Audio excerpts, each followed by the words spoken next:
হুন বাতিজা, আমি ছোড়ো থাকতে আমি একবার আমার নানার বাড়ি বেড়ানি গেছি। আমার নানা তখন চেয়ারম্যান, রানিং চেয়ারম্যান। বাংলা বাজার যে দুইতলা বিল্ডিং এর নিচে আমার নানার বুসিমালের দোয়ান আছে, সবচেয়ে বড় বাংলা বাজারের মেজন বুসিমালের দোয়ান আছে। তো নানার দোয়ানটা ভুইয়া রয়েছি, দুয়ারার থেকে একটা মাইমুল আইছি, আইয়া নানার দোয়ান আইসা এই চেয়ারম্যান সাহেব আমি একটা মাছ আনছি, কেউ কিনে নিতে পারে না, আপনি এই মাছটা কিনুন লাগবে। তখন নানা কইছে আপনা তুই মাছ কিনলাম, তুই জন আইস মাছটা কিনে আনি। তো মাছ বাজার যাই, তো মাছ বাজার ঢুকতারি না বেড়া। ঘটনা কিটা?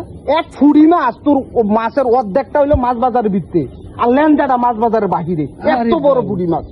পরে আমি বলছি নানা এই মাছ কিনো লাগবে, আমি কান্দা শুরু করছি। নানা কইছে নাতি তুই কইস মাছ এটা যতটেও কিনে নেন।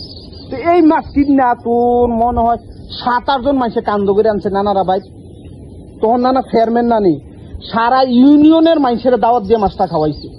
আরে বাবু মাছটা কিটা? এবার বুঝ কত বড় মাছ আছে, সারা ইউনিয়নের মানুষের খাওয়াইয়া মাছটা শেষ করছে। আর মানুষের যদি কই এত বড় ফুডি মাছ, মানুষের খুব আমরা গপ করি।